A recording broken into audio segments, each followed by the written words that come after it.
سبحانك لا علم لنا إلا ما علمتنا إنك أنت العليم الحكيم لا حول ولا قوة إلا بالله العلي العظيم اللهم افتح بيننا وبين قومنا بالحق وأنت خير الفاتحين اللهم اجعلنا مما يستمعون القول ويتبعون أحسنه. Alhamdulillah, kita bersyukur kepada Allah Subhanahu Wa Taala pada pagi ini dapat kita sambung kuliah kita. Sebagaimana biasa, kita akan bincang tentang beberapa perkara mengenai tanda-tanda kiamat, insya-Allah. Terutama pada musim ataupun bulan Disember semalam, pada 17 hari bulan Disember baru ini, ada satu perkara mungkin bagi saya perkara besar juga berlaku.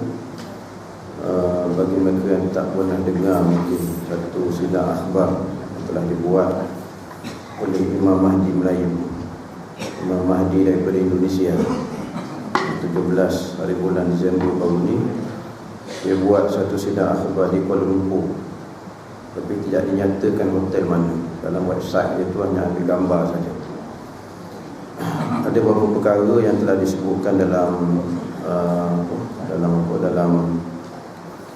sidang akhbar ini, yang mana kalau kita dengar secara teliti, buat kajian sesikit tentang sidang akhbar ini, antara yang disebut ialah dia telah dibai'ahkan di antara Maqam Ibrahim dengan Hajarul Aswad. Yang kedua, dia telah dibai'ahkan oleh 9 orang daripada pengikutnya. Ada beberapa perkara lagi. Jadi pada pagi ini kita akan fokus kepada sidang akhbar ini lah, supaya kita semua tahu dan jelas bahawa sidang akhbar yang dibuat ini adalah merupakan sidang akhbar yang keluar daripada orang yang mengaku Imam Mahdi. Mengaku boleh mengaku, tetapi benar ke tidak dia Imam Mahdi, itu soalan yang perlu kita selidiki secara teliti, secara ilmiah lah. Maknanya mengandungi penelitian kita itu mesti berdasarkan hadis-hadis Nabi dan juga pendapat-pendapat ulama. Jadi tuan-tuan, antara perkara yang disebutkan ialah tentang bai'ah. Ada ke tidak hadis tentang bai'ah? Ada hadis tentang bai'ah, ada yang menyatakan bahawa yubay'u ar-rajulu baina rukni wal maqam. Maksudnya akan dibai'ahkan antara rukun Hajarul Aswad dengan Maqam Ibrahim. Memang ada hadis Nabi menyatakan Imam Mahdi itu akan dibai'ahkan di antara Maqam Ibrahim dengan Hajarul Aswad. Saya cuba cari dia punya hadis-hadis itu tadi yang saya sebut. Dalam buku yang saya baca ni, insya-Allah ada semua yang berkaitan dengan Imam Mahdi. Jadi tuan-tuan, kita semua kita ambil daripada mula lah, senang. Antaranya yang melibatkan tanda-tanda Imam Mahdi itu keluar ke tak keluar ke, lahir ke tak lahir. Maka dari sini Syekh Ahmad Fahmi Zamzam telah menulis satu kitab yang kecil atau nipis yang berjudul Kiamat Hampir Tiba. Jadi Imam Syekh Ahmad Fahmi Zamzam telah menggariskan 4 perkara yang menjadi perkara yang penting dari segi kelahiran Imam Mahdi. Yang pertama, berlakunya gerhana bulan dan gerhana matahari pada bulan yang sama. Yang kedua, berlakunya atau keluarnya bintang berekor di langit, berada di langit selama 3 hingga 7 hari. Yang ketiga, akan berlaku satu peperangan atau pembunuhan besar di Telaga Jumratul Aqabah. Yang keempat, akan keluar tangan besar daripada langit. Lalu terdengarlah akan suatu pengisytiharan Mahdi ini pemimpin kamu. Ini 4 perkara sekali kita sebut saja, kita dah nampak dah ada kekurangan pada sidang akhbar itu. Kalau kita pergi satu persatu, yang pertama, Imam Mahdi itu sebelum kelahirannya berlaku peristiwa gerhana bulan, gerhana matahari. Gerhana bulan, gerhana matahari ini telah berlaku 4 kali sebenarnya, atau mungkin lebih. Yang paling ketara ataupun yang paling dekat dengan kita ni ialah pada tahun 1981 dan 1982 telah berlaku gerhana bulan terlebih dahulu, kemudian berlaku gerhana matahari pada bulan Ramadan. Jadi 1981 pun bulan Ramadan, begitu juga 1982 pun berlaku pada bulan Ramadan. Perkara yang pertama ini banyak pandangan ulama, di antaranya ulama mengatakan malam ini atau malam yang berlaku gerhana bulan itulah berlaku gerhana bulan, gerhana matahari, itu adalah tanda Mahdi akan dilahirkan. Tanda Mahdi akan dilahirkan, maknanya Mahdi tak lahir lagi lah, cuma tanda yang akan berlaku 5 atau 6 tahun selepas daripada berlakunya gerhana bulan, gerhana matahari tersebut. Walaupun begitu, pandangan kedua antaranya Syekh Habib Umar. Syekh Habib Umar mengatakan bahawa pada 1981 itulah lahirnya Imam Mahdi. Itu pandangan yang berbeza sedikit, tuan-tuan. Jadi kita berpegang kepada pandangan-pandangan inilah. Antaranya beza di antara kata akan lahir itu dengan yang kata dah lahir itu hanya 6 tahun atau 5 tahun sahaja. Jadi yang pertama telah berlaku. Kalau Imam Mahdi yang mengaku ni, dia ni sebelum dilahirkan 6 atau 5 tahun berlakunya gerhana bulan, mungkin kita boleh pakai sikit. Jadi yang pertama tu boleh diterima lah. Masuk pula yang kedua. Yang kedua ialah berkenaan dengan bintang berekor. Saya dah bentang hal ini, saya dah bentang pada tuan-tuan. Sebenarnya kalau bagi yang mencatat, mungkin pernah mencatat bahawa yang ini telah saya beritahu di satu kuliah ini. Lama lah, agaknya 20 tahun dulu. Jadi yang kedua berkenaan dengan komet berekor atau bintang berekor, atau dikenali juga dengan bintang nubuwah. Ulama-ulama mengaitkan bintang berekor ini dengan satu surah. Surah ni, tuan-tuan, ialah nama surah itu At-Tariq, surah At-Tariq. As-samaa'i wat-tariq wa ma adraka mat-tariq. Tuan-tuan nanti balik rumah-rumah, buka satu website tentang penjelasan surah At-Tariq. Dia ada kaitan dengan komet Halley. Cuma sama ada dia memang dinamakan komet Halley atau bintang nubuwah ini, yang dimasukkan dalam At-Tariq ni, was-samaa'i wat-tariq ni, tuan-tuan, surah At-Tariq ni betul ke tidak yang Allah sebut At-Tariq itu ialah komet Halley yang dibuat kajian oleh seorang lelaki Inggeris ini, nama dia Sir Edmund Halley. Jadi yang kita katakan tadi, tanda kedua Mahdi itu dilahirkan ialah keluarnya bintang berekor. Yang mana bintang berekor ini dia panjang, tuan-tuan. Dia panjang, dan kalau tengok Wikipedia memang ada tentang komet Halley ini yang dijelaskan dalam Wikipedia itu bagaimana kajian yang dibuat oleh Sir Edmund Halley. Sebab itu nama dia komet Halley. Komet Halley itu bukan helikopter. Dia nama dia tu komet Halley, tuan-tuan. Jadi sebelum saya tahu tentang Halley ni, saya kata agaknya helikopter. Saya dah fikir macam tu, rupanya dia ambil daripada nama dia. Komet Halley, kata Sir Edmund Halley, dia akan keluar setiap 75 tahun. 75 tahun sekali, 75 tahun sekali. Zaman kita ni, Sir Edmund Halley telah meramalkan bahawa akan keluar pada tahun 1985 atau 1986. Dan juga ada selepas itu antara berlaku komet Halley yang lain, sebelum dan selepas ada juga. Senarai ni tahun 1300 berapa tak ingat lah, tapi adalah senarai. Kalau tuan-tuan tengok Wikipedia itu ada. Saya kebetulannya tak bawa saya punya iPad tu, tertinggal tadi. Tertinggal tuan-tuan. Jadi sebab dia besar sikit, kena pakai masuk dalam ni belaka tuan-tuan. Jadi komet Halley ni tuan-tuan, kalau tak silap saya, daripada dia boleh dapat daripada jauh tu 2 juta km tu masih dapat kita lihat dekat. Dia punya besar komet Halley. Komet Halley sejarah dia, ketika Nabi kita dilahirkan sallallahu alaihi wasallam, Nabi kita sebelum tu keluar melakukan masa Nabi kita lahir tu ada satu mesyuarat yang dibuat oleh Abdul Muttalib, datuk Nabi, dan di dalam mesyuarat itu ada seorang padri, tapi saya tak ingat padri Kristian ataupun padri Yahudi. Bila tengah-tengah meeting, tiba-tiba si padri ini menjerit. Kata dia kata dah keluar dah hari ini bintang nubuwah, bintang di mana kalau keluar bintang ini Nabi terakhir lahir pada malam itu. Jadi peristiwa paling penting yang berlaku ialah kelahiran baginda sallallahu alaihi wasallam. Tandanya bintang nubuwah, atau digelar juga dengan bintang berekor kerana dia ada ekor panjang.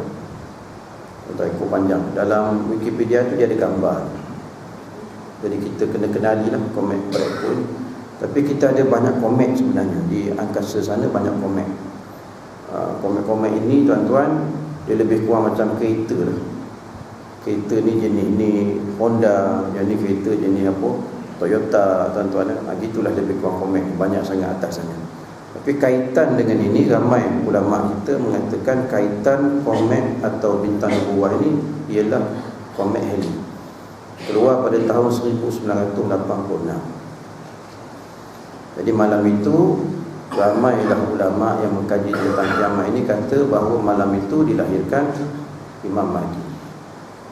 Malam itulah, tetapi sebagaimana kita semua selalu saya berikan suatu peringatan lah. Jangan sekali-kali kita kata pasti Mahdi dilahirkan 86. Pasti tuan-tuan. Tak boleh. Terutama di Gombak ni, wilayah Gombak. Masa pergi ambil semalam di Rawang keputusan di masjid tu, semalam Ustaz Zainal ada cerita Gombak ni banyak benda berlaku, di subuh berlaku. Syiah pun subuh, Qadiani pun subuh, kata di subuh berlaku. Jadi tuan-tuan ni, tempat kita ni ada Nabi palsu. Kadang ada apa sekarang mengaku Imam Mahdi palsu, tapi ada juga Nabi palsu. Gombak saja ada Nabi, wilayah Gombak saja ada Nabi, tempat lain tak ada Nabi tuan-tuan. Jadi kalau nak kira berkat tu berkat saya tuan-tuan, gurau dia tuan-tuan. Jadi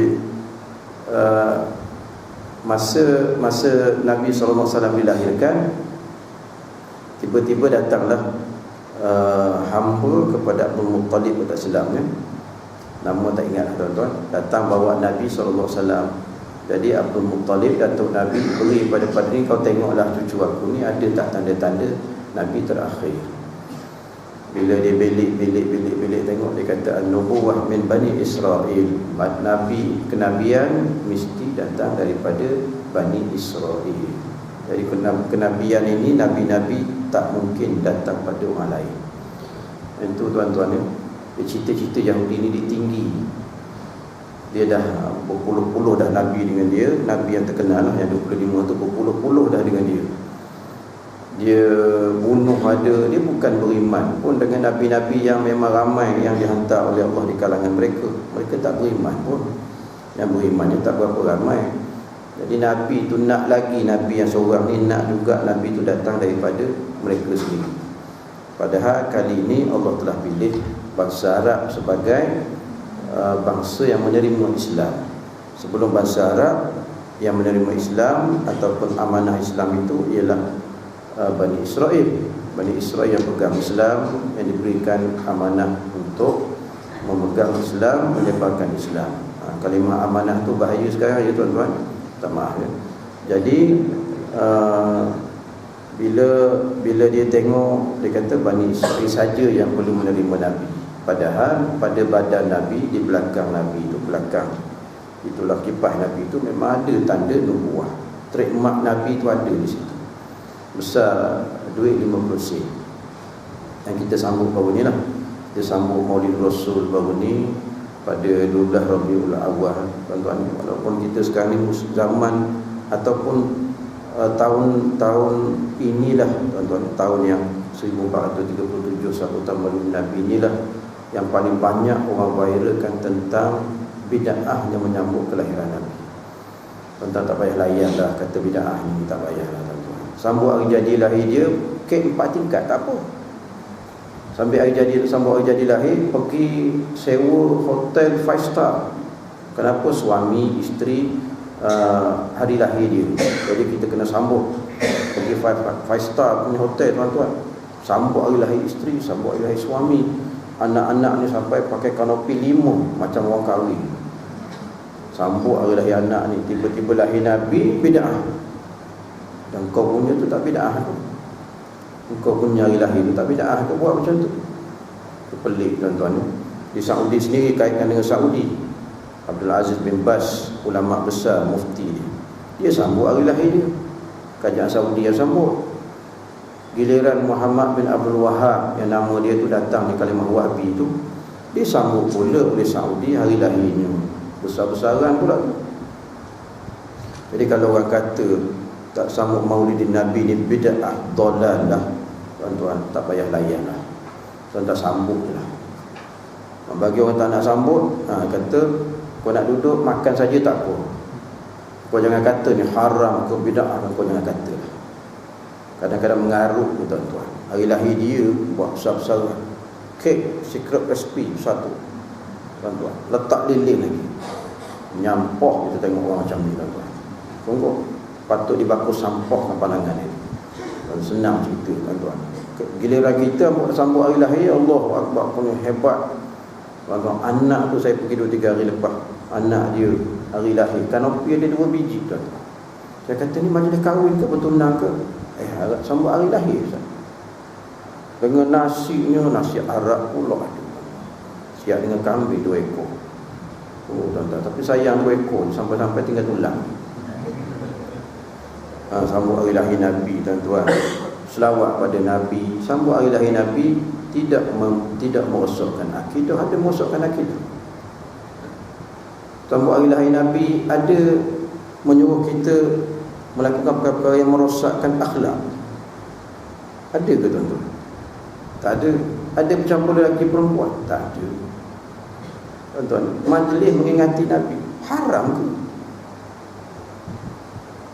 Aku nak tanya, haram ke majlis mengingati Nabi? InsyaAllah, tuan-tuan. Pelik tu. Orang ni tak buat, orang tak buat. Zaman kita ni berlambat-lambat, benda Nabi tak buat, kita buat. Berlambat-lambat benda yang Nabi tak buat, kita buat. Baca hadis, kullu bid'atin dalalah wa kullu dalalatin finnar. Semua bid'ah itu adalah sesat, semua sesat itu masuk neraka. Dah sambut hari lahir Nabi itu sesat. Jadi gunalah akal kita tu, tuan-tuan. Nabi kita tak sambut, tapi Nabi kita kata sallallahu alaihi wasallam bahawa hari Isnin ini Nabi kita ajar kita puasa. Nabi kata pada hari Isnin lah aku dilahirkan. Ada hadis tu, Nabi kata hari di mana wulid tu aku dilahirkan pada hari Isnin. Jadi sempena itu Nabi kita puasa. Bukanlah nak kata sebab ni sebab tu, tak, tapi Nabi kata Isnin ini hari di mana aku dilahirkan. Ada juga lah benda-benda macam tu, tuan-tuan. Walaupun tak secara direct cerita tentang sambutan Maulidun Nabi. Ialah ulama-ulama besar zaman Nabi dulu, sahabat tak menyambut. Tapi Abu Lahab yang sambut. Abu Lahab yang sambut kelahiran Nabi. Bila Abu Lahab yang sambut, tuan-tuan, maknanya kita kalau kita buat, kita tiru Abu Lahab ke? Dan kalau kita tiru Abu Lahab, tuan-tuan pakai baju kot tu, tiru orang putih, tak boleh ke? Banyaklah kita boleh bincang dalam hal ini. Tapi kalau kita nampak terlalu cemburu sangat, Nabi kita disambut oleh ramai orang, kita tak disambut, itu janganlah macam tu, kita keluarkan bid'ah dalalah pula. Tuan-tuan, jadi selesai masalah bid'ah yang itu. Tak payahlah cerita bid'ah, tuan-tuan. orang Pahang kata berdoa je. Berdoa. Jadi kita sambutlah kelahiran Nabi, tuan-tuan. Banyak-banyak, selawatlah banyak-banyak. Kenapa?